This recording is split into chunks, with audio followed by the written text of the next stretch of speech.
मनुष्य जैसा है वैसा एक झूठ है, एक गहरा असत्य, एक मिथ्यात्व, एक वंचना, परत दर परत झूठ और झूठ, जैसे प्याज को कोई छीले और हर परत के बाद नई परत निकलती है, ऐसे मनुष्य का झूठ है। गहरी झूठ की आदत है। सत्य अपने आप में न तो कर्ण मधुर है और न कठोर, न तो मीठा है न कड़वा, लेकिन मनुष्य इतना असत्य है, इस कारण सत्य के शब्द सदा ही कठोर मालूम पड़ेंगे। तुम्हारे असत्य के कारण सत्य तो निष्पक्ष है,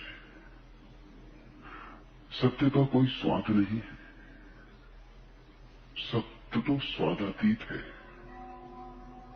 लेकिन तुम्हें स्वाद आएगा, तुम पर निर्भर करेगा।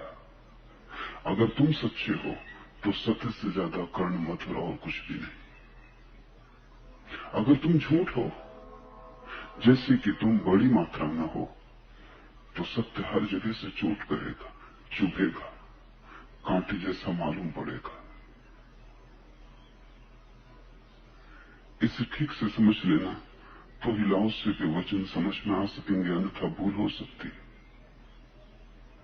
जिस व्यक्ति ने अपने व्यक्तित्व के झूठ का परित्याग कर दिया, जो सहज और सरल हो गया, उसके लिए सत्य तो अमृत जैसा मालूम होगा।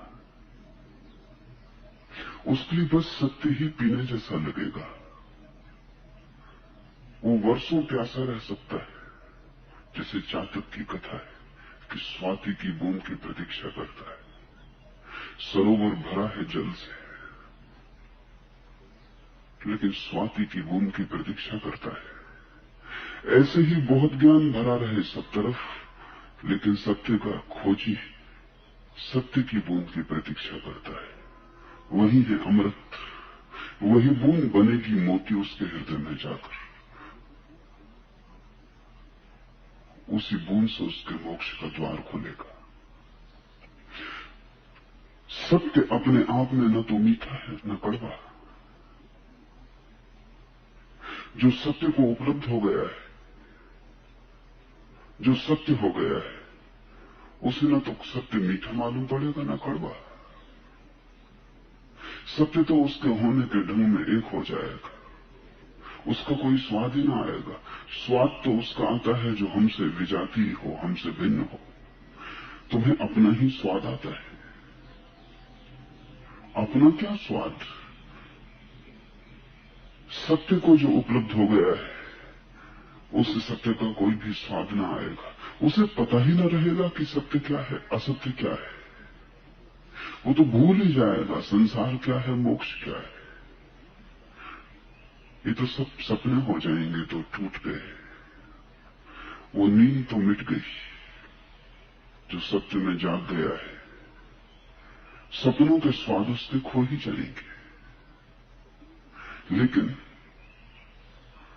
तुम जागे नहीं, तुम गहन निद्रा में हो। इसलिए जो भी जगाएगा वो कड़वा मालूम पड़ेगा। जो भी जगाएगा, क्योंकि नींद को तुमने बड़ा मधुर मान रखा है, तो जो भी तुम्हारी नींद तोड़ेगा वही दुश्मन मालूम पड़ेगा। सुबह कभी तुम्हें उठना हो 5 बजे, तो तुम कह के सोते हो कि मुझे उठा देना। तुम ही कह के सोते हो कि उठा देना, और सुबह 5 बजे जब तुम्हें कोई उठाने लगता है तो शत्रु जैसा मालूम पड़ता है। नींद बड़ी मधुर लग रही है तुम्हें, और झूठ बड़े प्यारे लग रहे हैं। झूठ को ही तुमने अपने चारों तरफ बसाया है, वही तुम्हारा घर है, वही तुम्हारी दुनिया है। उसके टूटने में लगता है तुम ही टूट जाओगे। नींद टूटने में ऐसा लगता है तुम टूट रहे हो। जागरण का तो कोई पता नहीं, नींद का ही पता है। उसी नींद में मीठे सपने भी देखे, माना कि दुखद सपने भी देखे, लेकिन आदमी दुख सपनों को तो भूलता चला जाता है, मीठे सपनों को याद रखता है। दुख को तो स्मृति के बाहर कर देता है, सुख की श्रृंखला को संजो लेता है। उसी की याद में जो सुख अतीत में पाया और उसी की आशा में कि फिर उसी सुख को भविष्य में पाऊंगा, आदमी चाहता है सोया रहे। तो जो भी जगाएगा वो शत्रु मालूम पड़ेगा। सुबह की अजान मस्जिद से उठती हुई कर्ण मधुर नहीं मालूम होगी,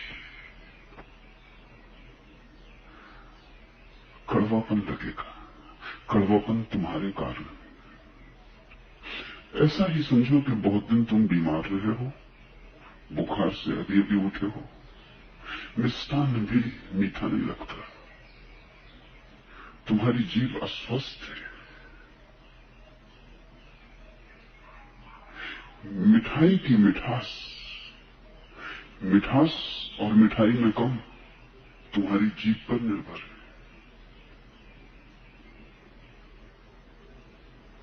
तुम उदास हो, आकाश में पूर्णिमा का चांद निकला हो, वो भी उदास लगता है रो रहा है जार जार।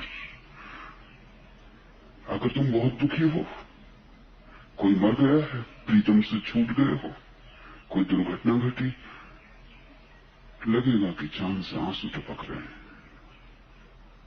फूल कुमलाए हुए दिखाई पड़ेंगे, वृक्षों में सन्नाटा होगा उदासी का। तुम जैसे होते हो वही व्याख्या तुम्हारे चारों तरफ फैल जाती। फिर प्रीतम घर लौट आया है तो अमावस की रात भी पूर्णमासी से ज्यादा उजाली मालूम पड़ेगी। सूखे कुमलाए फूलों में भी नए जीवन का आविर्भाव दिखाई पड़ेगा। सूख गए पत्ते हरे मालूम पड़ेंगे। जब तुम्हारे भीतर सावन है तो सब तरफ सावन हो जाता। जब तुम्हारे भीतर मरुस्थल है सब तरफ मरुस्थल हो जाता, क्योंकि तुम केंद्र हो तुम्हारे जगत के और तुमसे ही व्याख्या उठती है।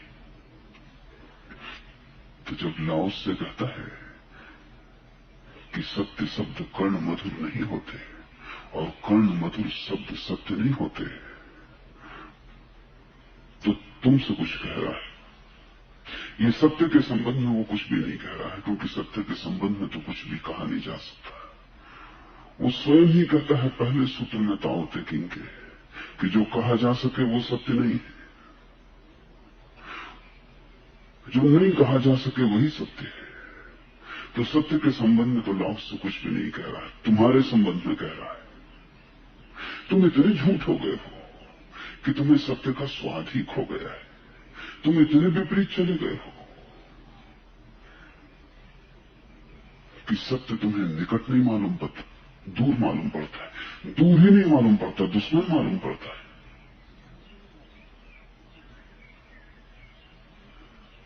मैंने सुना है कि बर्नार्ड शॉ से उसके एक विरोधी ने कहा कि तुम मेरे संबंध में झूठी बातों का प्रचार बंद करो, अन्यथा मुझसे बुरा कोई भी ना होगा। बर्नार्ड शॉ ने कहा रुको, पहले ठीक से सोच लो। अभी मैं तुम्हारे संबंध में झूठी बातों का प्रचार करता हूं, अगर मैं सत्य बातों का प्रचार करने लगूं तब। बर्नार्ड शॉ ये कह रहा है कि तो झूठी बातें जो तुम्हारे संबंध में ये इतना दुख दे रही हैं, अगर सत्य बातों का प्रचार करो तो कितना दुख न देंगे। तुम मेरी अनुकंपा अनुभव करो कि मैं तुम्हारे संबंध में सत्य बातें नहीं कह रहा हूं। तुम्हारे संबंध में कोई झूठ कह देता है, अगर वो सच में ही झूठ है तो तुम परेशान नहीं होते, उसमें कोई सच्चाई होगी तभी तुम परेशान होते।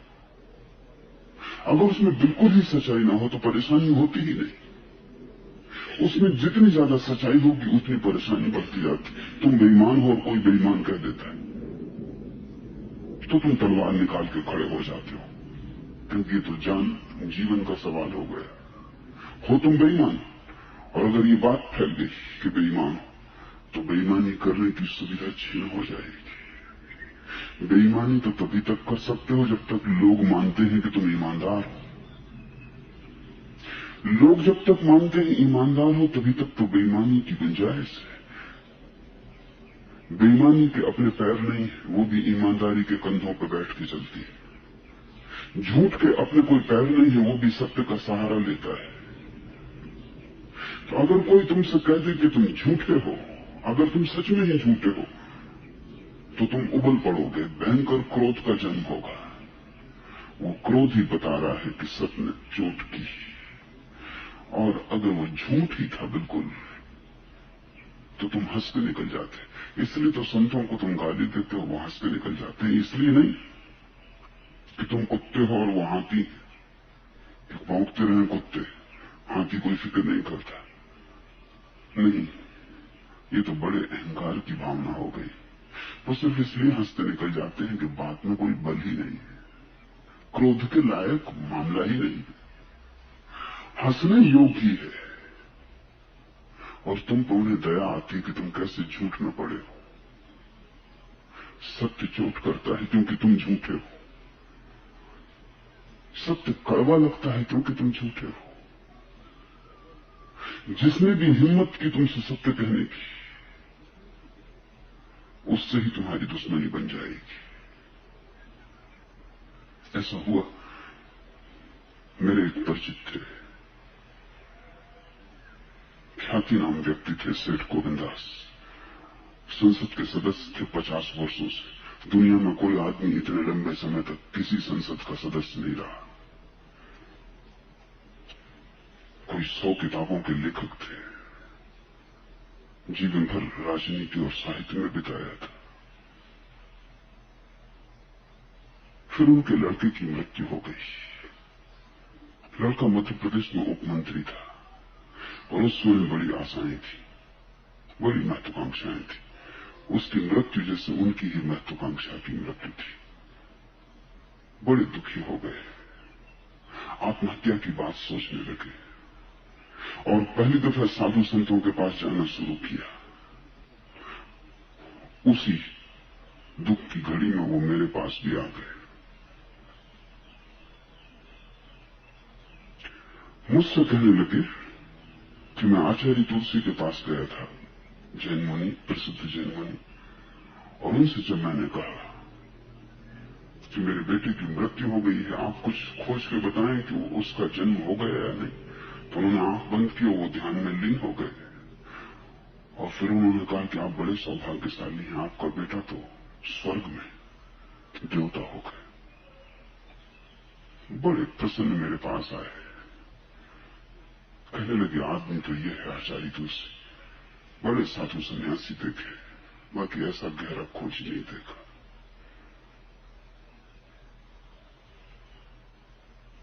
मैंने उनसे कहा कि मैं एक सन्यासी को जानता हूं जो स्वर्ग नर्क के संबंध में तुलसी जी से बहुत आगे। आप उनके पास जाएं, कभी आप इलाहाबाद जाएं तो वहां एक स्वामी राम है, उनसे आप मिले। उनका अन्वेषण स्वर्ग नर्क में तुलसी जी से बहुत आगे। तुलसी जी कभी सिक्खर जरूर कहा कि जाऊंगा। गए,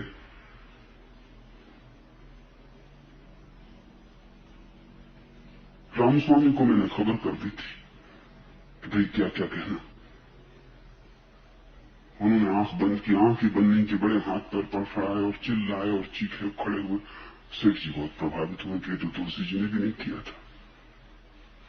फिर उन्होंने बिल्कुल उसी भाव दशा में कहा, एक ग्राम है जबलपुर के पास, सालीवाड़ा ग्राम उसका नाम है, सेठ जी चौके, उनका ही गांव है, छोटा खेतीबाड़ी और बगीचा वहां है, सालीवाड़ा। और वहां एक पीपल का वृक्ष है बड़ा प्राचीन। तब तो पक्का हो गया ये आदमी बड़ा गहरा है वृक्ष वहां। उसी वृक्ष पर तुम्हारा लड़का प्रेत होकर रहने लगा है। बहुत धक्का लगा। प्रेत? और राम ने कहा थोड़े सोच समझ के जाना, क्योंकि खतरनाक प्रेत हो गया है। क्योंकि राजनीतिक जब मरते तो खतरनाक प्रेत होते ही। कभी राजनीतिक को स्वर्ग जाते सुना? सेठ जी की सब आस्था डगमगा गई। इस आदमी पर भरोसा न आया कि ये भी कोई साधु है। और फिर कहा उस स्वामी ने, और जबलपुर में एक मंदिर है, गोपाल दास जी का मंदिर, वो सेठ जी का ही पुस्तैनी मंदिर, वहां भी तुम्हारा लड़का रोज शाम को 6 बजे आता है पूजा में सम्मिलित होने। लौट के आए, बिल्कुल उदास हो गए थे। लड़का मरा था, उससे भी ज्यादा दुखी होकर लौटे।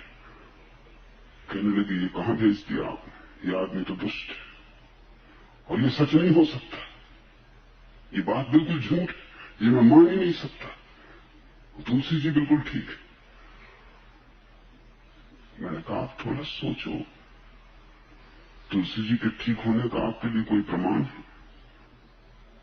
आपकी वासना के, आपकी महत्वाकांक्षा के अनुकूल है। आपका बेटा और स्वर्ग में पैदा न हो, ये हो ही कैसे सकता? अहंकार की तृप्ति होती। यहां भी आप चाहते थे मुख्यमंत्री हो जाए, यहां भी आप सोचते थे कि जवाहरलाल के बाद जगमोहन दास के अलावा कोई आदमी भारत में है ही नहीं काम का। तो जवाहरलाल के बाद अगर भारत में समझ होगी तो जगमोहन दास, उनका लड़का, ही प्रधानमंत्री होना चाहिए। वो यहां नहीं हो पाया, तो अब कम से कम स्वर्ग में पैदा हो जाए। और मैंने कहा, अगर दोनों में कोई सच हो सके तो ये रामस्वामी ही सच हो सकता है। क्योंकि लड़का मरा राजनीति के तनाव में, 24 घंटे की कलह और संघर्ष और राजनीति का उपद्रव और दांव पेच, वही उसे ले डूबा। स्वर्ग जाने की अगर इन सबको सुविधा है तो साधु संत कहां जाएंगे? मैंने कहा, तुलसी जी से फिर पूछना कि अगर राजनीतिक स्वर्ग में देवता होने लगे तो तुम्हारा क्या होगा? तुम कहां जाओगे? कोई जगह नहीं बचती फिर। नहीं, न तो तुलसी जी सच है और न कोई राम स्वामी सच है। राम स्वामी तो निश्चित झूठ थे, वो तो मेरे कहे से उन्होंने सब किया था। लेकिन तुम वही सुनना चाहते हो जो तुम्हारे अहंकार को, तुम्हारे झूठ को परिपुष्ट करे। फिर वो कबीराम स्वामी के पास दोबारा नहीं गया। वो लोगों को कहते रहे वो भी कोई साधु, बहुत दुष्ट प्रकृति का आदमी, मेरा तो लड़का मर गया और उसने इस तरह की बातें कही। मगर डर के मारे वो सालीवाड़ा जाना बंद कर दिया, और गोपाल दास जी के मंदिर भी सुबह जाने लगे शाम की बजाय, क्योंकि शाम को हो न हो कहीं सच हो, यही भीतर तो डर। लेकिन राम स्वामी के खिलाफ जब तक वो जिंदा रहे तो वो भी चले गए। वो जब भी मुझे मिलते तो उनके खिलाफ जरूर कुछ कहते। सत्य और असत्य का बड़ा सवाल नहीं है। तुम जहां हो उसे जो परिपुष्ट करे वो मधुर लगता है। तुम्हारी जो मनोकामना है उसे जो परिपुष्ट करे वो मधुर लगता है, वो मीठा लगता है, वो अपना लगता है। जो तुम्हारी धारणा को तोड़े वो शत्रु लगता है, बात कड़वी लगती है, तुम्हारी जड़ों को हिलाए, उसे तुम कैसे मित्र मान सकते हो? वो तो मृत्यु जैसा मालूम होता है। इसलिए तो तुमने जहर दिया सुकरातों को, सूलियों पर चढ़ाया तुमने क्राइस्टों को, पत्थर मारे बुद्धों को, और चालबाजों को तुमने पूजा है, झूठों को तुमने पूजा है। लेकिन इसमें कुछ असंगति नहीं, गणित साफ है। तुम झूठे हो, तुम झूठों को ही पूछ सकते हो। तुलसी जी ने होशियारी की, आंख बंद करके जो बात उन्होंने बताई कि तुम्हारा लड़का स्वर्ग में पैदा हो गया है, ये बड़ी होशियारी की बात है। ये राजनीतिक दांवपेच। तुम जो चाहते थे वो कह दिया। तुम जो चाहते हो वो ठीक हो ही नहीं सकता, तुम ठीक नहीं हो। इसलिए सत्य कड़वा लगता है। लाओसे के वचन को हम समझने की कोशिश करें। सच्चे शब्द कर्ण मधुर नहीं होते, क्योंकि तुम असत्य हो और तुम्हारे कानों में इतने असत्य भरे कि सत्य के पहले तो प्रवेश का ही उपाय नहीं। सत्य को तुम भीतर ही न जाने दोगे, क्योंकि वो तुम्हें डिगमगा देगा, वो तूफान की तरह आएगा, आंधी की तरह आएगा, तुम्हारे सारे जीवन को ध्वस्त कर देगा। तो सत्य को तुम पहले तो सुनते ही नहीं। अगर भूल चूक से सुन लिया तो तुम उसकी व्याख्या अपने हिसाब से कर लेते हो, फिर तुम व्याख्या में उसे लीप पोत देते हो। तुम्हारी व्याख्या ऐसी ही जैसे कि कड़वी गोली किसी को देनी हो तो शक्कर चढ़ा दी, तो तुम व्याख्या कर लेते हो कड़वे सत्यों की, और व्याख्या करके तुम निश्चिंत हो जाते हो। या तो तुम सुनते नहीं, या सुनते हो तो गलत सुनते हो। और अगर इन दोनों बातों को तोड़ के कोई व्यक्ति तुम्हारे भीतर सत्य को पहुंचा दे, तो वो व्यक्ति प्रीतिकर नहीं मालूम होता।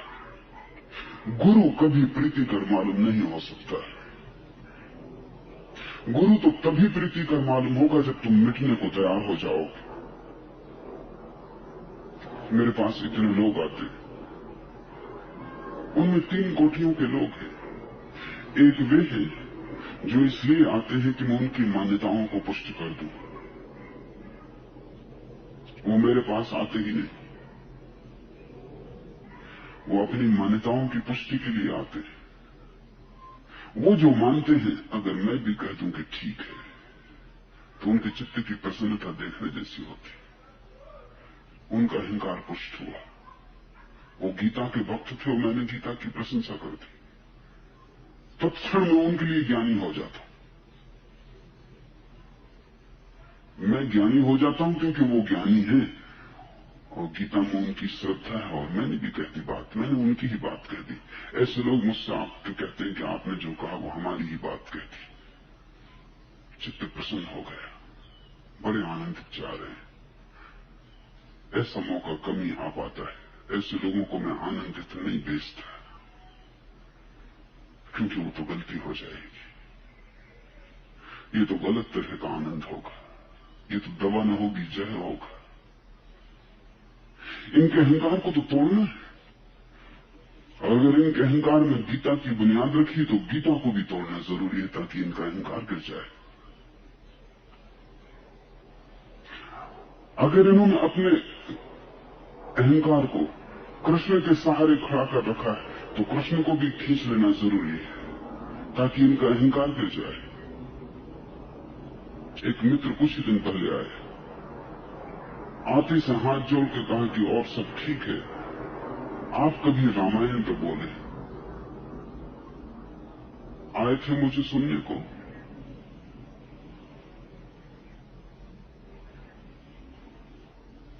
रामायण के भक्त। मैंने कहा राम में मेरा कोई लगाव नहीं, इसलिए नहीं कि राम में मेरा कोई लगाव नहीं। जैसे मैंने कहा राम में मेरा कोई लगाव नहीं, उनके चेहरे पर अंधेरे बादल गिर गए। और मैंने कहा तुलसीदास होंगे अच्छे कवि, लेकिन उनके संतत्व में मेरा भरोसा नहीं। पैर के नीचे से जमीन खिसक गई। फिर दोबारा उनके मुझे दर्शन ही न हुए। आए थे यहां रुकने 10 दिन, यहां सुनेंगे, लेकिन दूसरे दिन सुबह वो दिखाई ही नहीं पड़े। सांझ मिलके ही निपटारा हो गया। वो आए थे सुनने की मैं राम की प्रशंसा करूं। राम की प्रशंसा में मुझे कोई दिक्कत नहीं, लेकिन मुसलमान से करता हूं मैं राम की प्रशंसा, राम के भक्त से नहीं करता। लोग मुझसे पूछते हैं लाओसे का आप किस लिए बोल रहे हैं, तो मैं कहता हूं यहां कोई चीनी नहीं है, इसलिए। अगर चीन जाऊं तो लाओसे पे भूल के नहीं बोलूंगा, क्योंकि वहां लाओसे के आधार पर अहंकार खड़े हो गए। वहां तो लोग बड़े प्रसन्न होंगे कि ठीक उनकी ही बात को मैं ठीक कह रहा हूं। इसे थोड़ा समझ नहीं, मेरा गणित थोड़ा समझ में आ जाए तो अच्छा। ना कुछ लेना देना है लाओसे से, ना कुछ लेना देना है कृष्ण से। अगर सवाल है कुछ तो मेरे और तुम्हारे बीच, तुम्हें तोड़ना है, तुम्हारे अहंकार को गिराना है, और जो जो सहारे तुमने ले रखे हैं वो भी हटाने पड़ेंगे। नहीं कि वो सहारे गलत थे, बल्कि उन सहारों से तुमने एक गलत अहंकार खड़ा कर लिया था। इसलिए कभी हटाऊंगा और कभी जमाऊंगा, क्योंकि कभी मुझे लगेगा कि कोई ऐसा आदमी आ गया, कोई जैन आ जाए तो मैं राम की प्रशंसा करता हूं।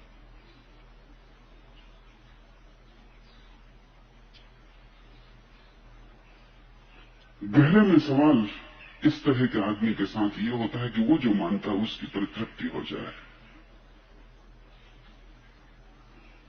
उसका अहंकार भर जाए। मैंने भी हां भर दी, मैंने भी प्रमाण पत्र दे दिया कि वो ठीक है। जब राम का भक्त कहता है राम का कुछ बोले, तो वो ये नहीं कह रहा है कि राम से उसको कुछ लेना देना, वो ये कह रहा है कि मेरी जो मान्यताएं हैं उनको तृप्त करे, मेरी मान्यताओं पर जल सींचे। राम से कोई मतलब नहीं है, मेरे अहंकार को थोड़ा और बढ़ा दे कि मैं लौट के जाके कह सकूं कि मैं सदा ठीक था, सदा ही ठीक था। मैं और तर्क और प्रमाण जुटा लूं अपने ठीक होने के। नहीं, ऐसी भूल मैं नहीं करता। ऐसा आदमी अगर बहुत हिम्मतवर हो तो ही मेरे पास टिक सकता है, नहीं तो भाग जाएगा। उसके बचने का कोई उपाय नहीं। बहुत साहसी हो कि अपने अहंकार को टूटता देख सके और रुक जाए, तो ही रुक पाएगा। लेकिन तो ही रुके तो कोई अर्थ है? तुम्हारे अहंकार को बचा के तुम्हें मैंने रोक भी लिया अपने पास, तो तुम्हारी भीड़ को इकट्ठा करके क्या करूंगा? तुम्हारी भीड़ नहीं चाहिए, तुम्हारा निरअहकार भाव चाहिए। एक भी व्यक्ति मेरे पास हो लेकिन निरअहकार की भाव दशा में हो, तो जो मैं चाहता हूं, जो परम फूल मुक्ति का, वो उसमें खिल सकता है। दूसरे तरह के लोग हैं जो इस आशा में मेरे पास आते हैं। उनकी कोई मान्यताएं नहीं है, वो मान्यताओं की तलाश में आते हैं कि कुछ भरोसे के लिए मिल जाए, कुछ विश्वास करने को सहारा मिल जाए। वो डगमगा रहे हैं। शायद शिक्षा ने, आधुनिक जगत ने उन्हें ठीक ठीक आधार नहीं दिए मान्यताओं के। धर्म की ठीक ठीक शिक्षा नहीं हो पाई बचपन में, तो उनका अहंकार थोड़ा डमाडोल है, संदिग्ध है। वो आते हैं इस तलाश में कि मैं उनके अहंकार को असंदिग्ध कर दूं, उन्हें कुछ मान्यताएं दे दूं। उनके पास मान्यताएं नहीं है, वो मेरे पास मान्यता लेने आते हैं। वो भी गलत लोग हैं, क्योंकि मैं किसी को मान्यता देना नहीं चाहता। मैं तुम्हें ज्ञान देना चाहता हूं, मान्यता नहीं। मान्यता तो झूठ है। मान्यता का तो अर्थ है जो तुम नहीं जानते उसे मान लिया, जिसे नहीं देखा उसे स्वीकार कर लिया, जिसका कोई स्वाद नहीं लिया उस पर उधार भरोसा कर लिया। किसी और की आंख से देखने का नाम मान्यता है। वो चाहते हैं कि मेरी आंख से देखना हो जाए। मेरी आंख से तुम कैसे देख सकोगे? तुम अपनी ही आंख से देख सकोगे, और मेरी आंख से अगर देखा तुमने तो तुम्हारी आंख अंधी हो जाएगी, और तुम्हें मैं अंधा नहीं बनाना चाहता। मैं तुम्हें तुम्हारी आंख देना चाहता हूं, विश्वास नहीं, मान्यता नहीं, बोध। दूसरे तरह का व्यक्ति उतना कठिन नहीं जितना पहले तरह का व्यक्ति, लेकिन वो भी हैरान होता है। वो आया था अपनी मान्यताओं को मजबूत करने, और उसके बाद जो थोड़ी बहुत संदिग्ध मान्यताएं थी वो भी मैं तोड़ डालता हूं।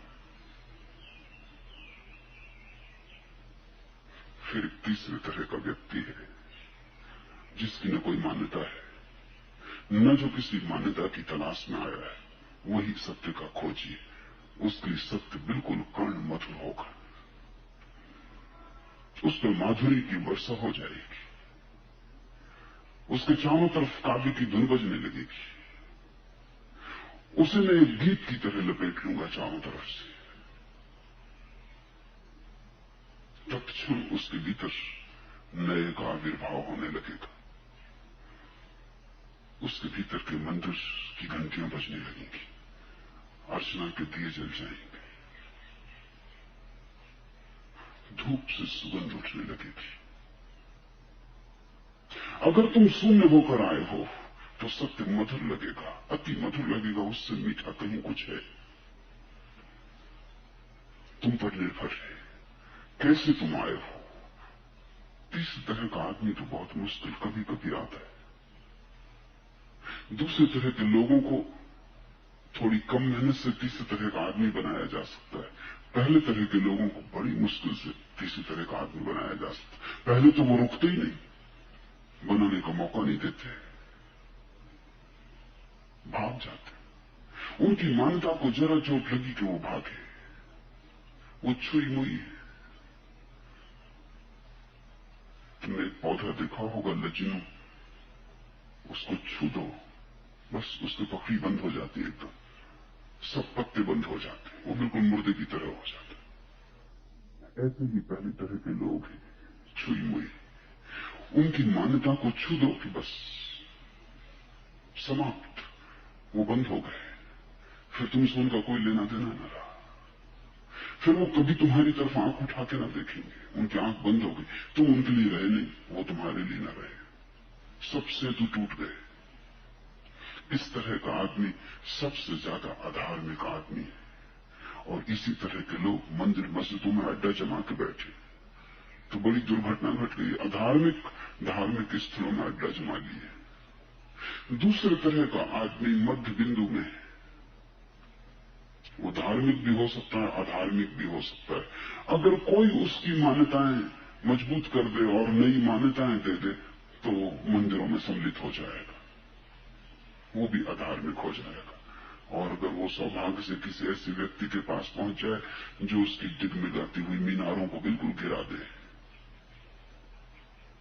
खाली कर दे, नग्न और शून्य, चित्त में कोई धारणा न रह जाए, तभी तो तुम सत्य के निकट आ सकोगे। शून्य चित्त हो तो सत्य अमृत की वर्षा है, भरा हुआ चित्त हो तो सत्य बड़ा दुखदायी है। पर लाओ से ठीक ही कह रहा है, क्योंकि शून्य चित्त तो कभी करोड़ में एक आध का होता है, वो अपवाद है, उसे नियम के भीतर लेने की जरूरत नहीं है। वो तो केवल नियम को ही सिद्ध करता है। सच्चे शब्द कर्ण मधुर नहीं होते। कैसा दुर्भाग्य है कि सच्चे शब्द कर्ण मधुर नहीं होते। कैसा दुर्भाग्य है कि कर्ण मधुर शब्द सच्चे नहीं होते। होना तो इससे उल्टा ही चाहिए कि झूठ कड़वा हो, लेकिन तुमने खूब अभ्यास कर लिया है झूठ का। अभ्यास से कड़वी चीजें भी मधुर लगने लगती। पहली दफा तुम सिगरेट पीना शुरू करते हो, कड़वी, खांसी आती है, आंख में आंसू आ जाते हैं, जरा भी स्वाद नहीं आता। अभ्यास करना पड़ता है, थोड़ी दिनों में तुम अभ्यस्त हो जाते हो। तिक्त कड़वापन खो जाता है, मधुर मालूम पड़ने लगता है। धुएं का पीना, शराब तुम पीना शुरू करते हो, तिक्त है। फिर अभ्यास की जरूरत है। एक बार अभ्यास हो गया तो शराब में बड़ी मधुरिमा मालूम होने लगती। भागे चले जा रहे हो मधुशाला की तरफ। झूठ का अभ्यास हो जाए तो मधुर लगने लगता है। और झूठ का लंबा अभ्यास है, इस जन्म में भी बहुत लंबा अभ्यास है और पिछले जन्मों का लंबी यात्रा है। उसमें झूठ ही परिपोषित किया गया है। मुल्ला नसरुद्दीन के घर में एक दिन मेहमान था। उसकी पत्नी अमीर घर की लड़की है, और जैसा अमीर घर की लड़कियां होती हैं, तो पत्नियां वैसे उपद्रव, गरीब घर की हो तो भी, अमीर घर की पत्नी तो फिर बहुत उपद्रव। वो हर छोटी बात में याद दिला देती है मुल्ला को कि ये शानदार मकान ना होता अगर मेरे बाप के पास पैसे ना होते, ये कार ना खड़ी होती पोर्च में अगर मेरे बाप के पास पैसे ना होते, जिस कुर्सी पे आराम से बैठे हो ये कुर्सी घर में ना होती, भीख मांग रहे होते अगर मेरे बाप के पास पैसे ना होते। मैं मेहमान था, भोजन की थाली लग गई थी और उसने अपना राग छेड़ दिया कि चांदी की थालियों में भोजन चल रहा है। अगर मेरे बाप के पास पैसे न होते तो मुल्ला तुम भीख मांगते। मुल्ला ने कहा मैं सच बात कही दूं तो बहुत हो गया। मैं तुझसे कहता हूं कि अगर तेरे बाप के पास पैसे होते तो तू भी यहां ना होती, टेबल और कुर्सी का तो सवाल ही नहीं। तेरे बाप के पास पैसे ना होते तो तू भी यहां ना होती। हमने कोई तुझसे व्यवहार नहीं किया, तेरे बाप के पैसों से विवाह किया।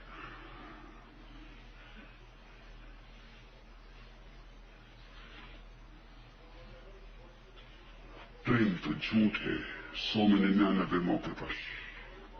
कभी पैसे के लिए, कभी प्रतिष्ठा के लिए,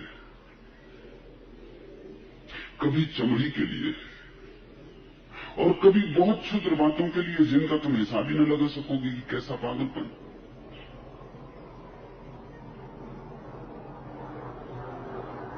पैसे के लिए बहुत मौकों पर प्रेम का आवरण खड़ा हो जाता है। प्रतिष्ठा के लिए, पद के लिए, कुलीनता के लिए, बड़ा घर, बड़े संबंधी, आर्थिक लाभ,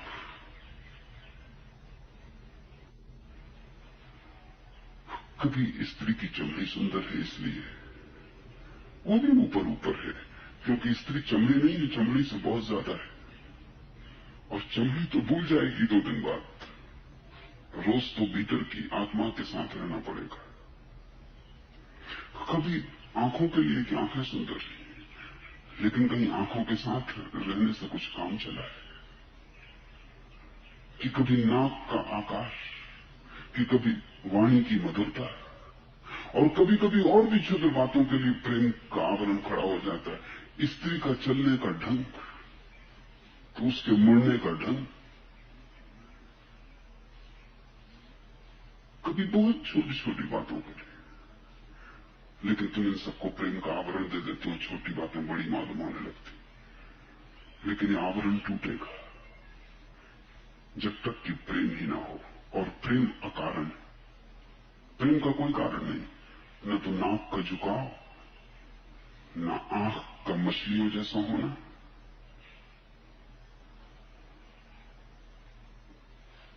कोई कारण नहीं है प्रेम का। प्रेम अकारण भाव दशा है, अतर्क। तुम ये नहीं बता सकते कि क्यों। क्यों का अगर उत्तर दे सको तो तुम्हारा प्रेम झूठा है।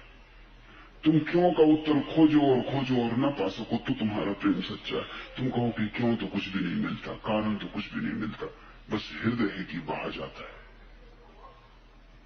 अगर तुम कारण बता सको कि इस कारण से प्रेम है, तो प्रेम नहीं है। कारण ही महत्वपूर्ण है। धन, पद, प्रतिष्ठा, कुछ भी नाम हो उसका, और आज नहीं कल चुक जाएगा। कारण सदा चुक जाते हैं, कारण शाश्वत नहीं हो सकते। कारण तो क्षणभंगुर जीवन है उनका। अकारण प्रेम शाश्वत हो सकता है, वही प्रेम है। फिर जिससे तुमने प्रेम किया हो उसका शरीर भी छूट जाए तो भी प्रेम नहीं छूटता।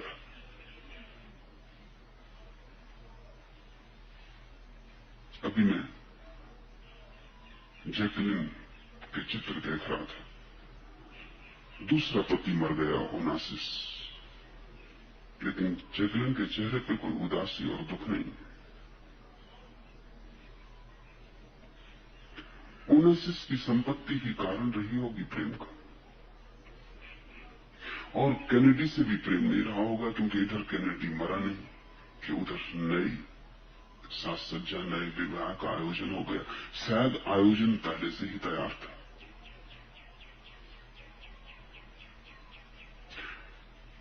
शायद कैनेडी से भी प्रेम इसीलिए लगा लिया होगा कि कैनेडी की बड़ी संभावनाएं थी भविष्य में।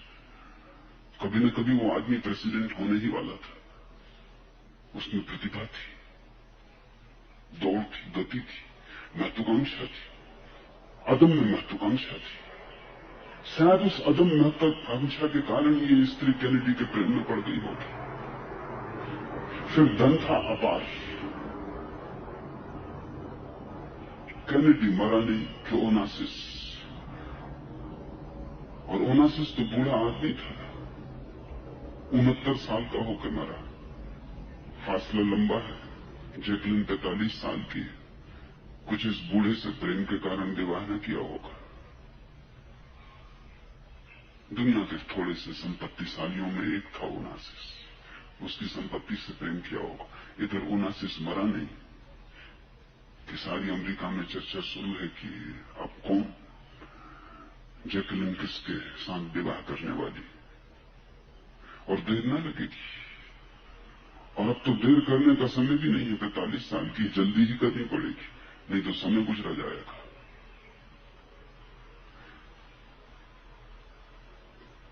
सारी प्रेम की कथा के पीछे अक्सर कुछ और ही छिपा होता है। तुम्हारी मित्रता के पीछे कुछ और ही छिपा होता है। तुम्हारी मुस्कुराहट के पीछे कुछ और ही छिपा होता। कोई भी चीज सरल नहीं मालूम पड़ती कि तुम सिर्फ मुस्कुरा रहे हो, पीछे कुछ भी नहीं।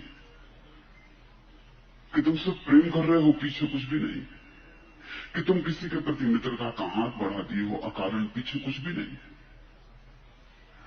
जिस दिन तुम सच होने शुरू हो जाओगे, जब तुम्हारा प्रत्येक कृत्य अपने आप में समग्र होगा और उसके पार कुछ भी न होगा, तब तुम्हें सत्य बड़ा कर्ण मधुर मालूम पड़ेगा। उससे ज्यादा प्यारा कुछ भी नहीं। तुम उसे आलिंगन कर लोगे, उससे सुंदर कुछ भी नहीं, उससे संगीतपूर्ण कुछ भी नहीं। लेकिन तुम्हारे विसंगीत में, तुम्हारे भीतर के कोलाहल में, तुम्हारे कपट के जाल में जब संगीत की किरण आती है,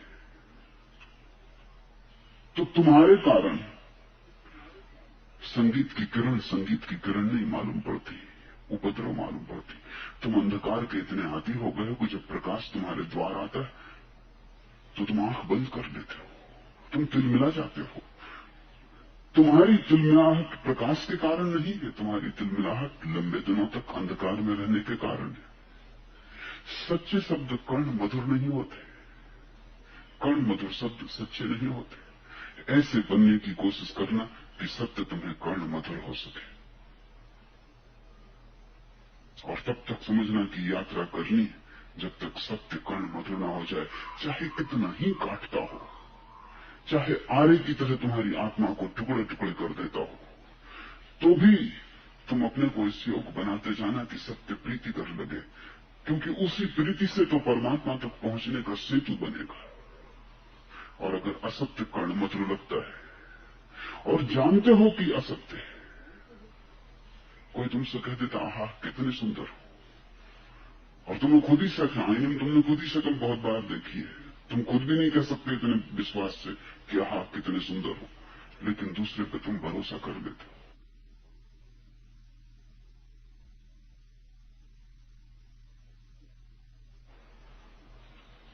असत्य कितना सुंदर मालूम पड़ता है,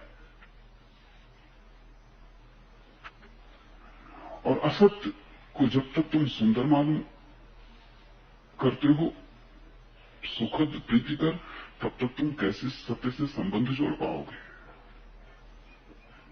तब तो जोड़ना बिल्कुल मुश्किल है। असत्य तुम्हें लूट ही लेगा, असत्य तुम्हें बुरी तरह दबा डालेगा, और तुम धीरे धीरे इतने झूठ हो जाओगे कि तुम ये भरोसा भी ना रख सकोगे कि सत्य जैसी कोई चीज होती। सज्जन विवाद नहीं करता, विवाद तो वे ही करते हैं जिन्हें अपने सत्य पर भरोसा नहीं।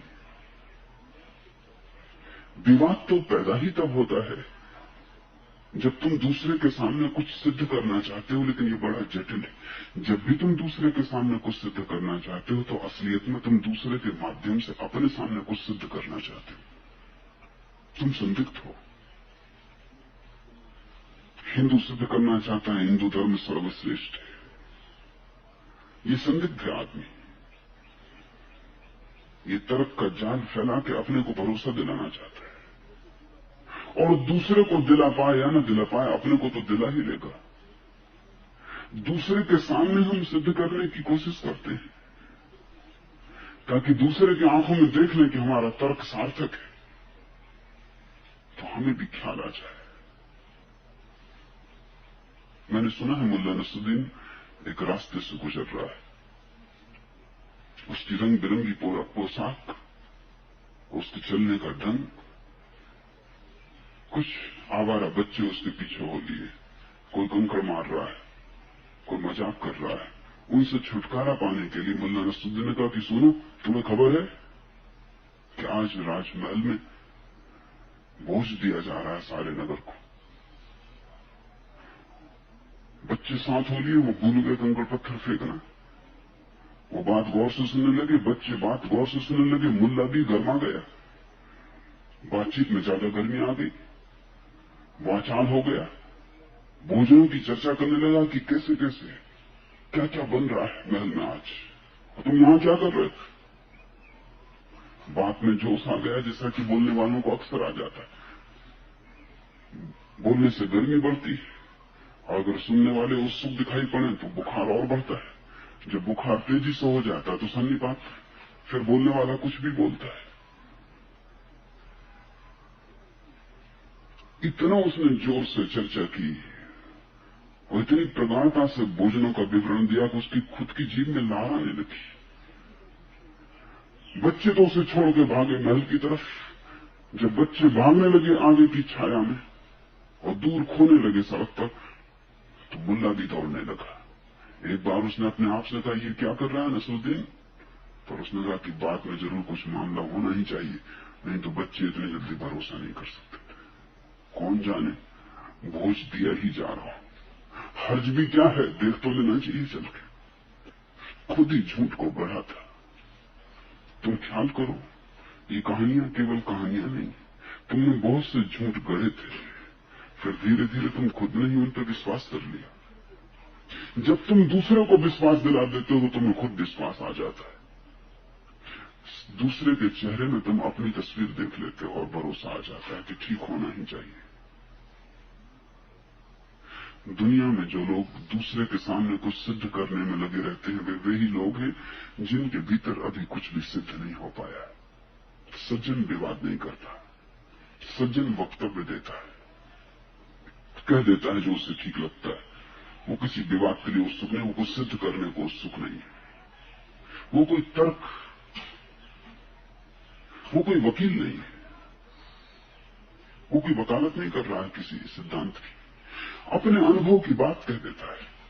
उपनिषद जब पहली दफा पश्चिम में अनुवादित हुए तो अनुवाद करने वाले बड़े चकित हुए कि उपनिषदों में कोई तर्क नहीं, सिर्फ स्टेटमेंट है, वक्तव्य। उपनिषद कहते हैं ब्रह्म है, तुम भी ब्रह्म हो, मगर कोई तर्क नहीं देते, कोई सिलोजिज्म, कोई अरिस्तु के ढंग का कि क्यों ऐसा है, इसलिए कोई प्रमाण नहीं देते, वक्तव्य देते, सीधे साधे वक्तव्य। जानना हो तुम भी जान लो, बाकी उपनिषद का ऋषि सिद्ध करने की कोई कोशिश नहीं कर रहा। जब भीतर सब सिद्ध हो जाता है तो कौन फिक्र करता है किसी के सामने सिद्ध करने की।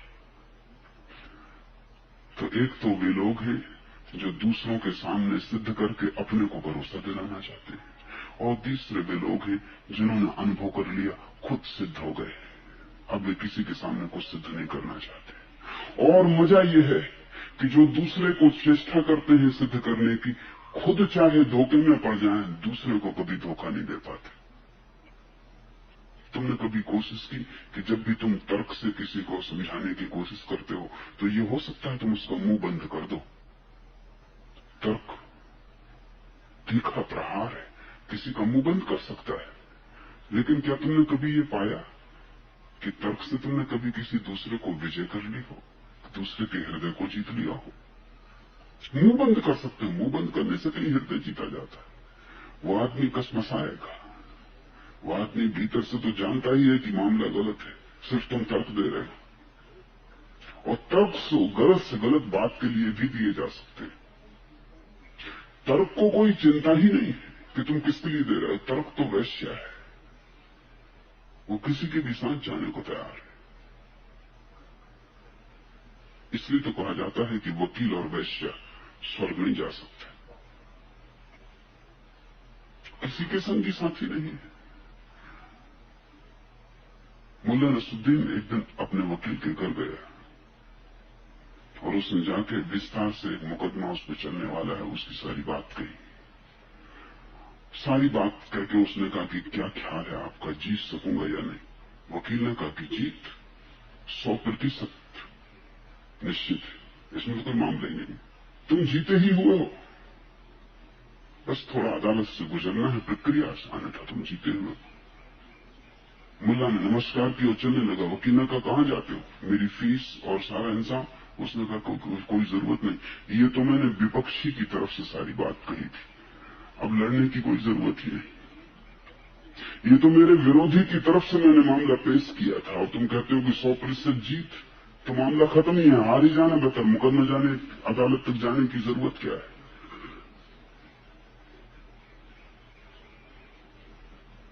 लेकिन नसरुद्दीन गलत है।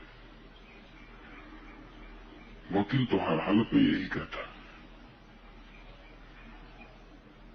तुम अपना मुकदमा रखते तो भी कहता कि 100% जीत है।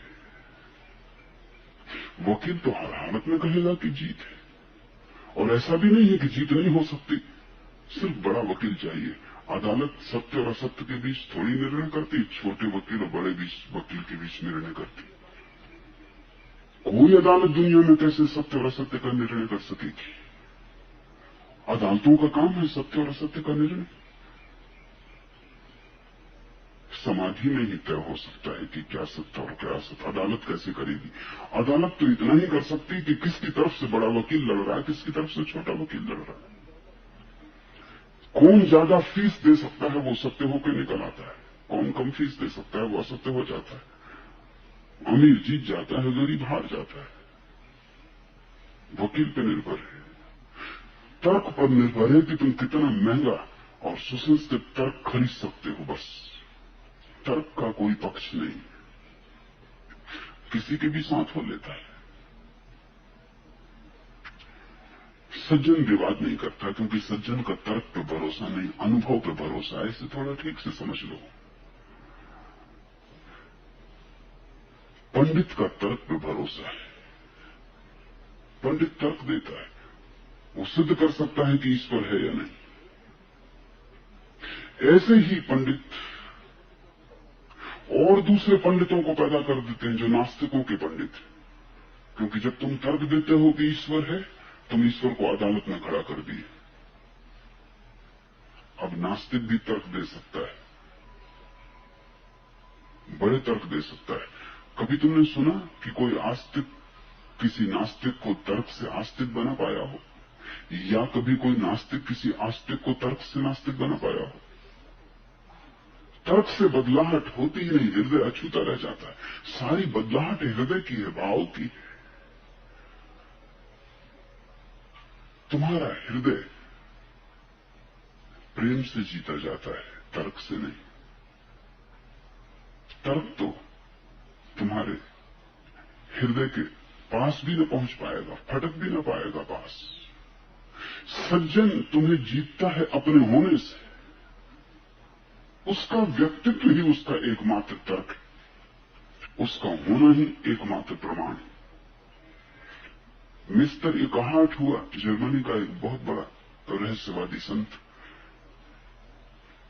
एक तर्कनिष्ठ पंडित उसके पास गया और उसने कहा, इकहार्ट, मैंने सुना है कि तुम ईश्वर में भरोसा करते हो, तो मेरे सामने सिद्ध करो, मैं तुम्हें चुनौती देता हूं।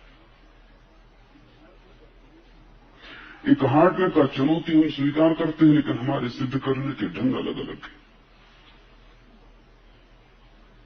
तुम बातचीत करोगे, मैं मौन बैठूंगा। तुम बुद्धि का फैलाव करोगे, मैं हृदय को बहाऊंगा। तो कह नहीं सकता कि हमारा मेल कहीं हो पाएगा कि नहीं हो पाएगा, क्योंकि हम अलग अलग तरह के लोग हैं। मेरा होना ही प्रमाण है ईश्वर का। मेरी तरफ देखो, मेरी आंखों में झांको, क्या तुम्हें मेरी आंखों में वैसी झील दिखाई पड़ती है जिसका कोई अंत न हो? अगर दिखाई पड़ती है तो परमात्मा के बिना ये कैसे हो सकता है?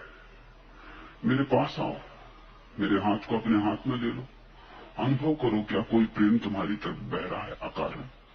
अगर अनुभव कर सको तो बिना परमात्मा के ये कैसे हो सकता है।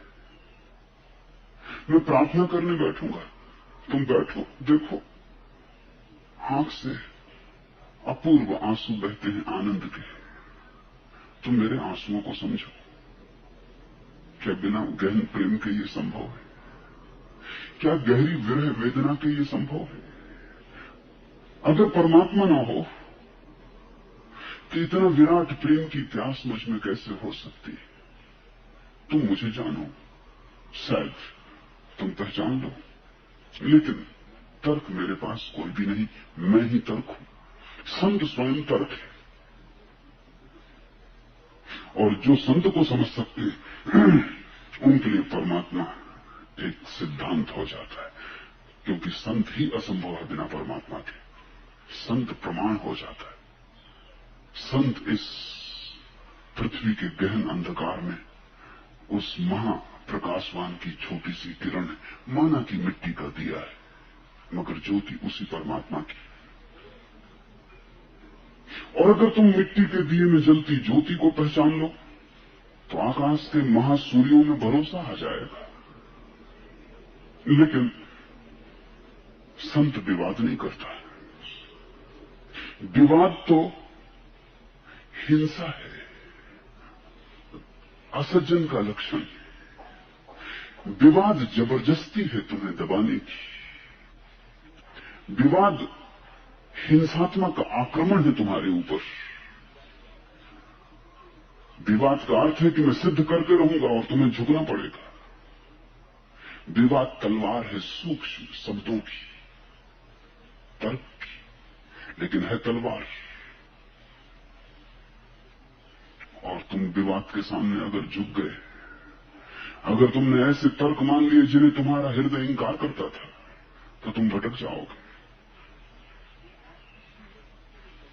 तुम आस्तिक भी हो सकते हो तर्क मान के, तब भी तुम आस्तिक न हो पाओगे, क्योंकि आस्तिकता का कोई संबंध ही तर्क से नहीं।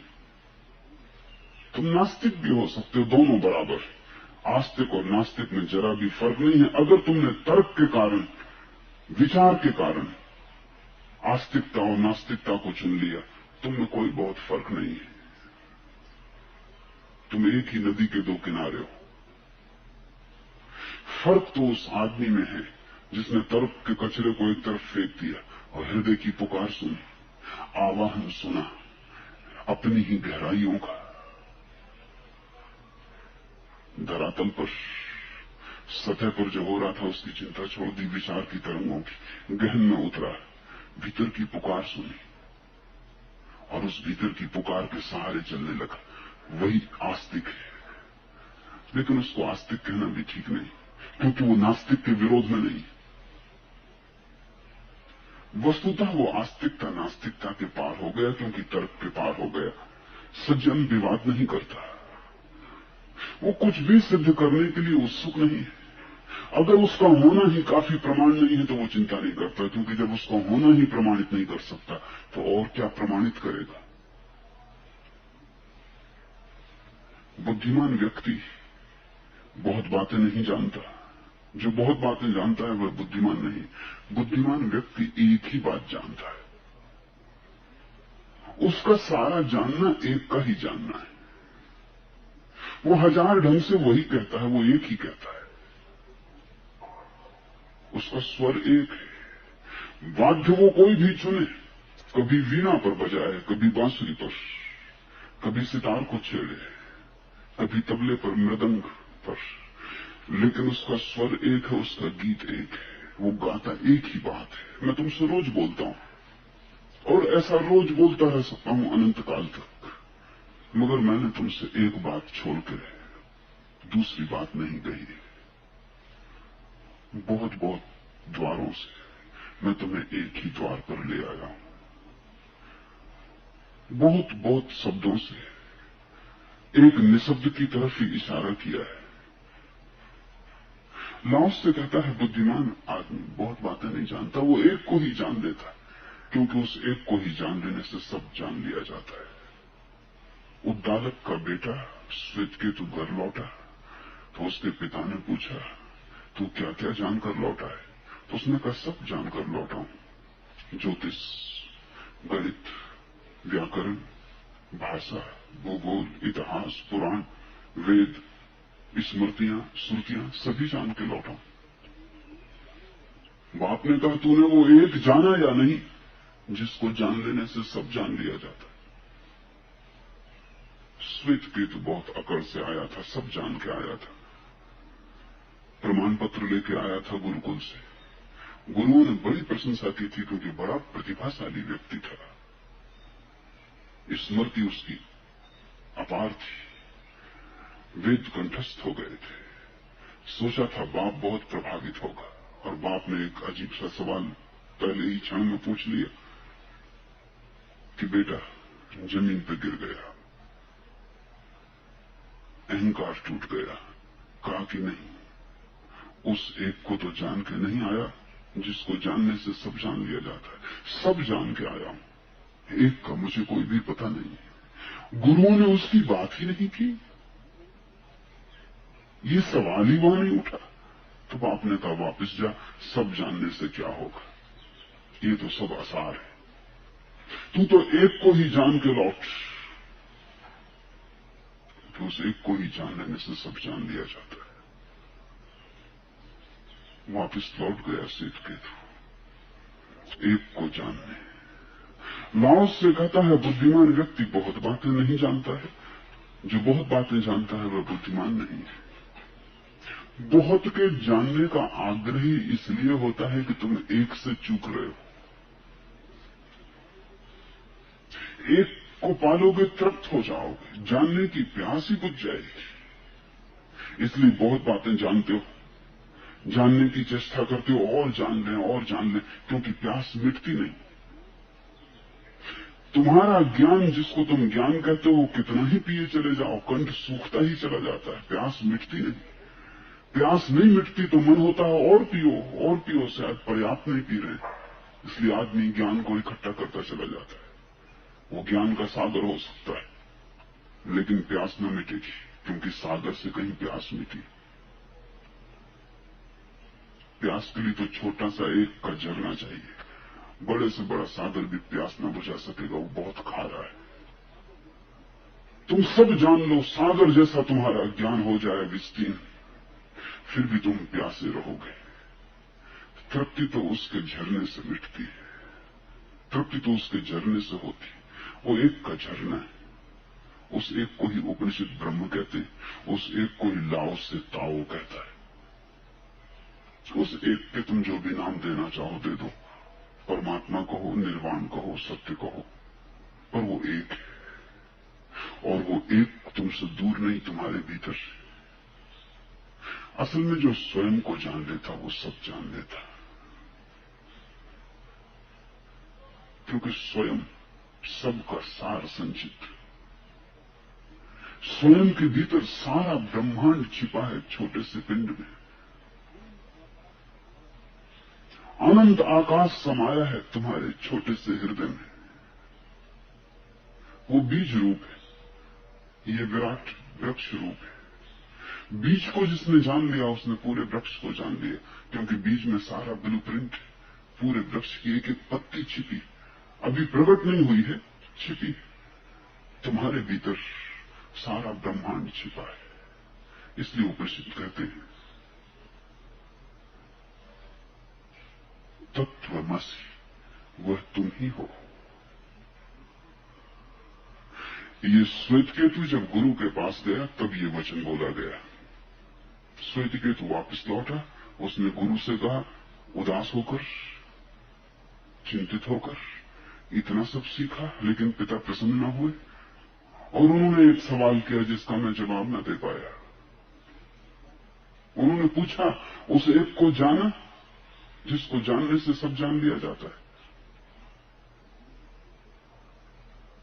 गुरु ने कहा, तत्वमसि श्वेत केतु, वह तू ही है श्वेत केतु, जिस एक की तेरे पिता ने बात उठाई।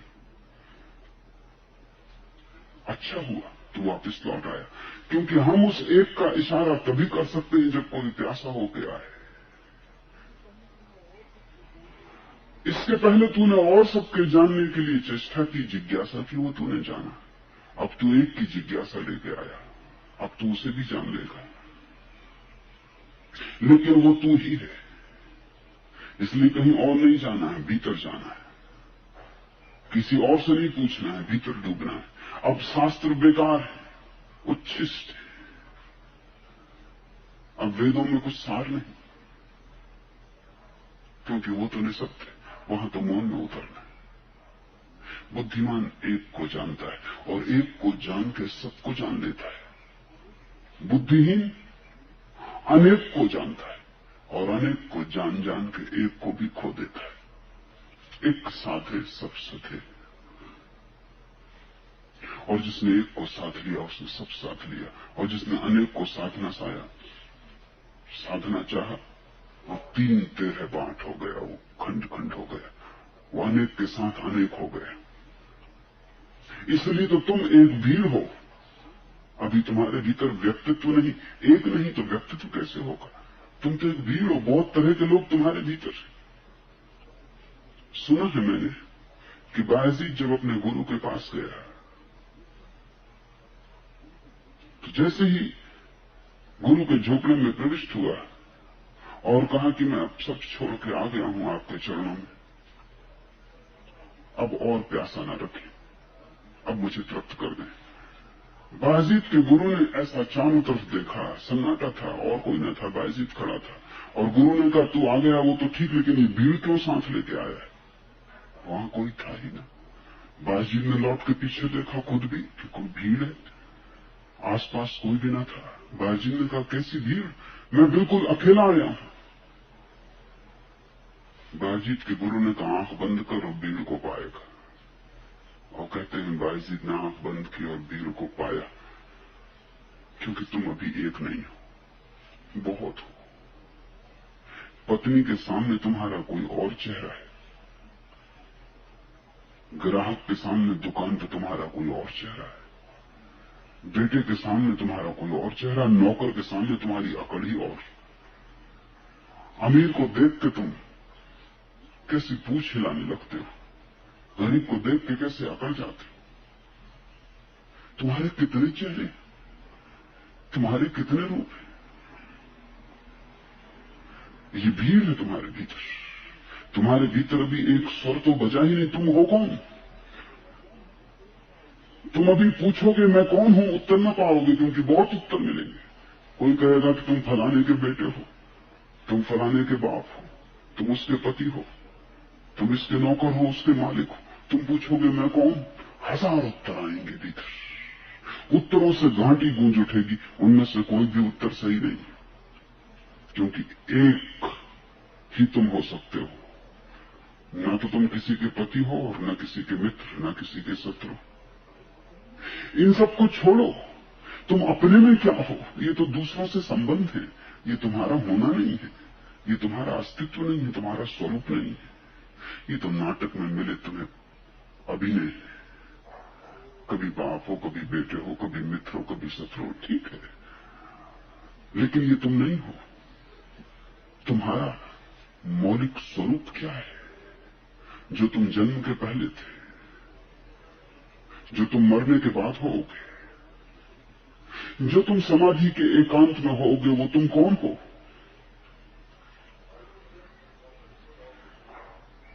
जो उस एक को जान लेता है, जो जान लेता है मैं कौन, उसने सब जान लिया। इसलिए हम ज्ञानी को सर्वज्ञ कहते हैं। सर्वज्ञ का ये मतलब मत समझना जैसा कि समझ लिया जाता है। लोग बिल्कुल लिटरल शब्दों को पकड़ लेते हैं। महावीर के लिए कहा गया शास्त्रों में कि वो सर्वज्ञ है, तो जैनों ने बिल्कुल ऐसा पकड़ लिया है कि जैसे अगर महावीर से तुम पूछो कि साइकिल का पंचर कैसे जोड़ा जा सकता है, तो वो बता देंगे। सर्वज्ञ। कि तुम्हारी कार बिगड़ गई तो वो मैकेनिक का काम कर देंगे, कि तुम्हें बुखार चढ़ा है तो वो प्रिस्क्रिप्शन दवाई का लिख देंगे। सर्वज्ञ का ये मतलब नहीं है। सर्वज्ञ का इतना ही मतलब है, जिसने स्वयं को जाना उसने सब जान लिया जो जानने योग्य। कोई साइकिल का पंचर जोड़ने की कला जानने योग्य बात है, उसकी उपयोगिता होगी, सत्य उसमें कुछ भी नहीं है, उपादेयता होगी, लेकिन आत्यंतिक कोई भी सार उसमें नहीं है। महावीर ने सब जान लिया, इसका केवल इतना अर्थ है कि एक को जान लिया जिसमें सब छिपा है, लेकिन इसका ये मतलब नहीं है कि तुम उनसे कुछ भी पूछोगे तो जान लिया। लेकिन जैनों ने ऐसी हवा उड़ाई कि महावीर सर्वज्ञ और वो सब जानते। बुद्ध ने बड़ी मजाक की है, फिर बुद्ध की मजाक सार्थक है। बुद्ध ने महावीर की मजाक नहीं की है, जैनों की ही मजाक की है, लेकिन महावीर की मजाक करनी पड़ी क्योंकि ये जैन अपनी मूर्खता को महावीर के सर्वज्ञ के सहारे संभाल रहे। महावीर की सर्वज्ञता इनकी मूर्खता के लिए आधार बन रही। तो बुद्ध ने बड़ी गहरी मजाक की है। बुद्ध ने कहा है कि कोई कहते हैं कि ज्ञात पुत्र महावीर सर्वज्ञ है, लेकिन मैंने ये भी सुना है कि ज्ञात पुत्र महावीर कभी कभी ऐसे मकान के सामने भीख मांगने खड़े हो जाते हैं जिसमें वर्षों से कोई नहीं। ऐसी सर्वज्ञता। ये भी पता नहीं कि इस घर में कोई रहते ही नहीं, वर्षों से खाली पड़ा, उसके सामने भीख मांगने खड़े हो जाते हैं। ये कैसी सर्वज्ञता। राह पे चलते हैं, अंधेरा होता है सुबह का, सोए कुत्ते के पूंछ पे पैर पड़ जाता है। जब कुत्ता भौंकता है तब पता चलता है कि कुत्ता है। ये कैसी सर्वज्ञता। बुद्ध महावीर का मजाक नहीं कर रहे हैं, क्योंकि बुद्ध कैसे महावीर का मजाक कर सकते हैं, वो तो अपना ही मजाक होगा। जैनों का मजाक कर रहे हैं। वे कह रहे हैं कैसे मूल हो तुम, घर के सामने भी भीख मांगते हैं जहां कोई नहीं है, फिर तुम सर्वज्ञ कहे जा रहे हो। सर्वज्ञ का अर्थ इतना है कि जिसने स्वयं को जान लिया, उसने जो जानने योग्य है वो सब जान लिया। ये तो सब न जानने योग्य बातें हैं, इनको जान के भी क्या होगा। बुद्धिमान व्यक्ति बहुत बातें नहीं जानता, एक को ही जान लेता है, सार को पकड़ लेता है। सूफियों में कहानी है कि एक सम्राट यात्रा को गया, लौटते समय उसने अपनी पत्नियों को लिखा, उसकी 1000 पत्नियां थी, कि मैं आ रहा हूं क्या। तो किसी ने हीरे जवाहरातों के बहुमूल्य आभूषण मांगे, किसी ने स्वर्ण के बहुमूल्य पात्र बुलवाए, किसी ने अनूठी सुगंधियों को लाने के लिए लिखा। अलग अलग 1000 पत्नियां थी। सम्राट ने उनके पत्र देखे और फाड़ कर फेंकता गया। सिर्फ एक पत्नी ने लिखा था कि तुम घर वापस लौट आओ, यही भेंट है, और कुछ चाहिए नहीं, तुम आ गए, सब आ गए। ज्ञानी परमात्मा को मांगता है, अज्ञानी और सब मांगा है। ज्ञानी सिर्फ एक को जान लेना चाहता है। एक आ गया, सब आ गया। प्रीतम आ गया, सब आ गया, और भेंट की बात ही बेहूदी है। तो उस पत्नी ने कहा तुम्हें पा लिया, सब पा लिया। क्या इसका मतलब यह हुआ कि सम्राट के आ जाने से हीरे जवाहरातों के आभूषण आ जाएंगे, कि स्वर्ण कलश आ जाएंगे, कि सारी दुनिया की संपदा आ जाएगी? नहीं, ये मतलब नहीं हुआ। अगर ऐसा तुम समझे तो गलत समझे। लेकिन जिसके हृदय में प्रेम है उसके लिए सब आ गया। हीरे जवाहरात आ गए, स्वर्ण कलश आ गए। प्रेमी के आने में सब आ गया। तुम्हें दिखाई भी ना पड़ेगा कि तुम्हें तो सिर्फ प्रेमी आता दिखाई दे। हृदय में प्रेम हो उसके लिए सब आ गया। कुछ पाने योग और बचा ही ना, लाने की कोई जरूरत न थी, तुम आ गए, सब आ गया। बुद्धिमान एक को जान लेता, निर्बुद्धि अनेक के पीछे दौड़ता, भटकता और पागल हो जाता। अनेक के पीछे दौड़ोगे तो पागल हो ही जाओगे। बहुत सी नावों में एक साथ यात्रा कैसे करोगे? बहुत दिशाओं में कैसे चलोगे? एक की खोज वाला धीरे धीरे धीरे धीरे शांत होकर विमुक्त हो जाता है। अनेक की खोज वाला धीरे धीरे अशांत होते होते विक्षिप्त हो जाता है। विक्षिप्तता और विमुक्तता ये दो छोर है। मध्य में खड़े हो तुम। अगर अनेक की खोज की तो अनेक की खोज की तो पागलपन मिटता जाएगा। शांत हो जाओगे, प्रफुल्लित हो जाओगे, खिल जाओगे। एक मेधा प्रकट होगी, एक प्रतिभा का प्रकाश आने लगेगा। जैसे जैसे एक की तरफ बढ़ोगे वैसे वैसे संगठित होने लगोगे।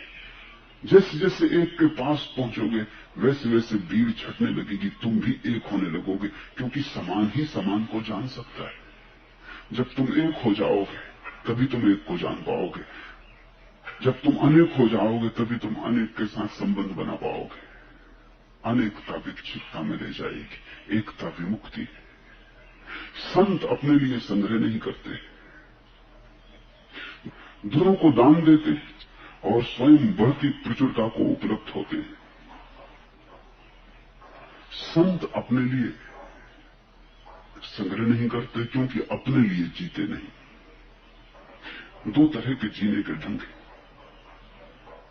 एक तो अपने लिए जीने का ढंग है जो तुम जानते हो और इसीलिए परेशान हो। अपने लिए जो जी रहा है वो सारी दुनिया की शत्रुता में जिएगा, सब दुश्मन। जो अपने लिए जी रहा है शत्रुता उसका आधार है। जो अपने लिए जी रहा है वो जी ही ना पाएगा। शत्रुता में ही उसका जीवन में दूसरे की जीता है, मित्रता उसका आधार है। अब कोई डर ही न रहा किसी से, कुछ कोई दूसरा छीन ही नहीं सकता। हम दूसरे के लिए ही जी रहे हैं। महावीर ने कहा है, मिट्टी में सर्व भूएस वैरम मज्झ न के नहीं। मेरी मित्रता है सबसे, सारे भूमंडल से, सब भूएस, और वैर मेरा किसी से भी नहीं। कोई कारण ही न बैर का। महत्वाकांक्षा न रही, स्वयं के लिए जीने का पागलपन न रहा। वासना की जगह करुणा जीवन। बड़ी पुरानी भारतीय कथा है कि देव, दानव और मानव तीनों प्रजापति के पास उपस्थित हुए ठीक सृष्टि के प्रारंभ में, और उन्होंने कहा हमें उपदेश दे, हम क्या करें। प्रजापति ने कुछ उपदेश नहीं दिया, जोर से निनाद किया, दो दो दो।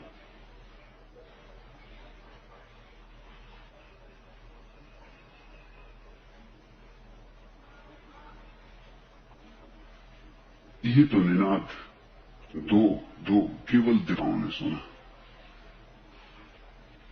वस्तुतः प्रजापति ने दो दो दो, दान दान दान ऐसा कहा न था, सिर्फ इतना ही कहा था, दा दा दा। देवताओं ने सुना दा, निश्चित अर्थ है दान, दो। मानवों ने मनुष्यों ने सुना दा, दमन, दबाव।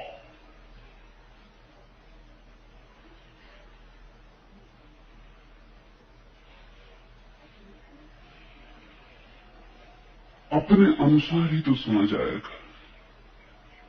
प्रजापति ने तो जैसे दानवों ने क्या समझा,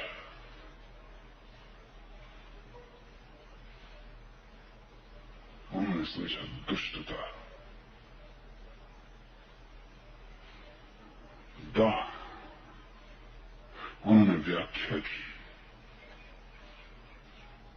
दुष्टता, क्रूरता, छीनो,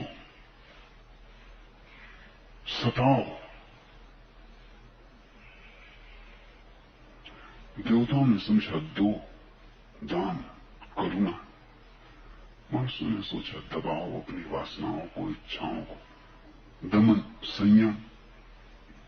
जो हम हैं, जो कहा जाता है वो नहीं सुनते। वो हम सुन भी कैसे सकेंगे? संत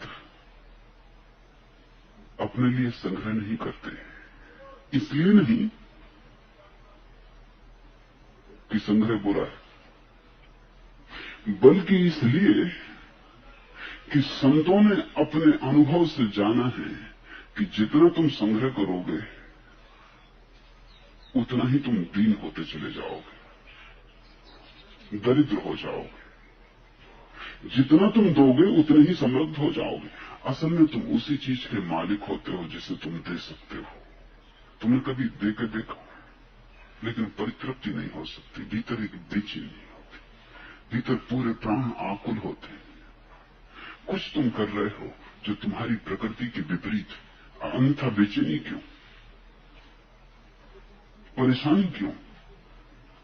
अगर तुम अपनी बेचैनी के इंगित को भी समझ लो तो तुम समझ जाओगे कि कुछ तुम्हारी प्रकृति के प्रतिकूल हो रहा है। लेकिन तुम साधारण सी चीज किसी को भेंट दे देते हो, किसी मित्र को, किसी के विवाह में, किसी के जन्मदिन पर, या अकारण किसी गरीब को कुछ दे देते हो, राह चलते भिखारी को 2 पैसे दे देते हो। देते वक्त तुमने देखा तो प्रतिकूल। अगर तुम्हें दान देते वक्त परितृप्ति न मालूम हो तो समझना कि तुमने दान गलत कारणों से दिया, अन्यथा परितृप्ति होगी। अब कोई राजनेता आ गया कि चुनाव में आपकी सहायता की जरूरत है, देना तुम चाहते नहीं, लेकिन अगर न दो तो ये आदमी कभी न कभी बदला ले सकता है। कहीं जीत गया चुनाव तो फिर झंझट खड़ी करेगा, तो दे देना अच्छा है। तो होशियार आदमी दोनों पार्टियों के उम्मीदवार को दे देते। तुम शांत रहो, क्योंकि तुमसे शैतान होने की संभावना है, तुम कभी भी शैतानी कर सकते हो। 3 से मैं पूछा कि तुम्हारे इलाके से 2 आदमी चुनाव में खड़े हुए, दोनों में से तुम किसको अच्छा समझते हो? उसने कहा दोनों एक दूसरे से ज्यादा बुरे।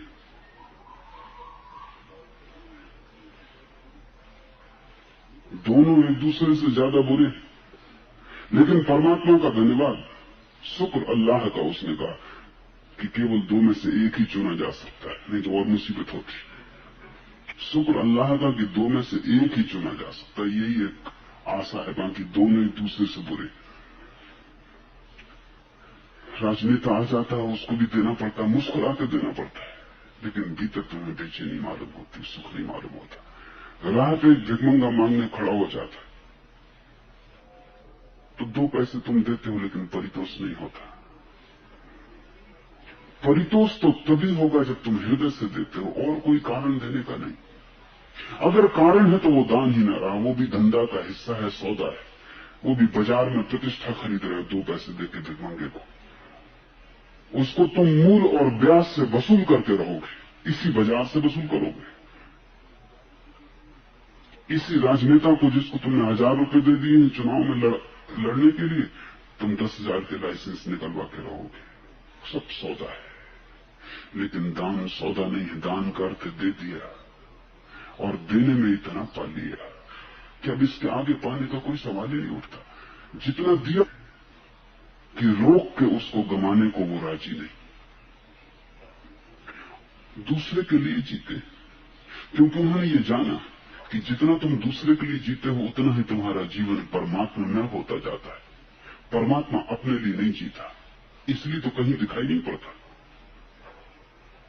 कभी वृक्ष के लिए जीता है तो वृक्ष दिखाई पड़ता है, कभी झरने के लिए जीता है तो झरना दिखाई पड़ता है, कभी फूल के लिए जीता है तो फूल खिल जाता है, कभी आदमी के लिए जीता है तो आदमी प्रकट होता है।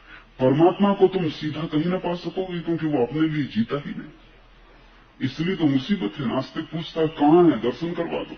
उसका दर्शन नहीं करवाया जा सकता। अगर वो अपने लिए जीता होता तो जीता है इसमें, सब होकर जीता है, उसका अपना अलग होना नहीं है। फूल में, पत्ते में, पहाड़ में, चांद-तारों में, जहां है वही है। जिस दिन तुम समझोगे इस राज को कि परमात्मा सब में जी रहा है, उस दिन तुम पाओगे कि संत होने की एक ही कला है कि तुम भी सब में जीना शुरू कर दो। जितने जितने तुम अपने में कम जियोगे उतना ही उतना पाओगे महाजीवन तुम पर उतरने लगा।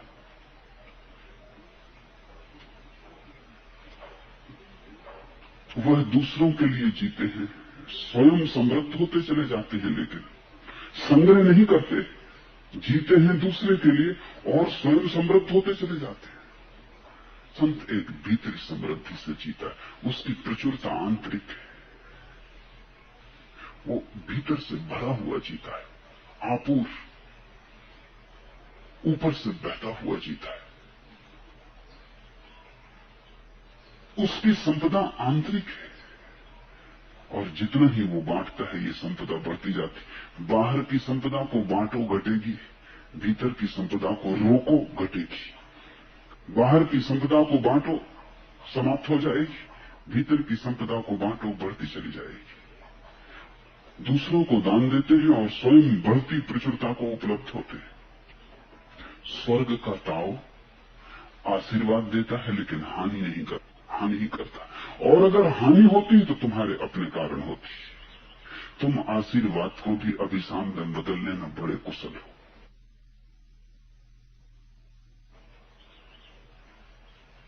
तुम अभिशाप को भी झेलते हो और आशीर्वाद को भी अभिशाप बना लेते हो। लेकिन परमात्मा की तरफ से कोई अभिशाप नहीं आता। अगर तुम्हारा जीवन अभिशप्त हो तो समझ लेना कि तुम परमात्मा के विपरीत जी रहे हो। तुम अपने ढंग से जीने की कोशिश कर रहे हो, तुम संघर्ष कर रहे हो। तुम्हारे लाओ से टिका बैठा रहा होगा वृक्ष से, शांत मौन देखता रहा होगा प्रकृति को। टूटा एक पत्ता वृक्ष से गिरने लगा नीचे, हवा ने कभी उसे बाएं उड़ाया तो बाएं चला गया, हवा ने कभी दाएं झुकाया तो दाएं झुक गया। पत्ते ने कोई संघर्ष न किया, वो हवा से लड़ा ही नहीं। वृक्ष से टूटने के समय भी उसने कोई जिद न की कि मैं जुड़ा ही रहूं, चुपचाप टूट गया। पीछे उसने घाव भी न छोड़ा वृक्ष में। शायद वृक्ष को पता भी न चला हो कि कब सूखा पत्ता जरा चीर पुराना होकर गिर गया, पक गया और गिर गया। हवा ने नीचे गिरा दिया तो पत्ता जमीन पर। उसकी मंजिल को ही मैंने अपनी मंजिल बना लिया और मुझे कुछ पता नहीं कि उसकी मंजिल क्या है, लेकिन होगी कोई। अपनी नियति को मैंने अलग न बांटा, मैंने अपने को अलग थलग खड़ा न किया। मैं नदी की धार में बहने लगा, धार जहां ले जाए वहीं जाने लगा और तत्क्षण सब रूपांतरित हो गया। संघर्ष सत्य को पाने का मार्ग नहीं, समर्पण।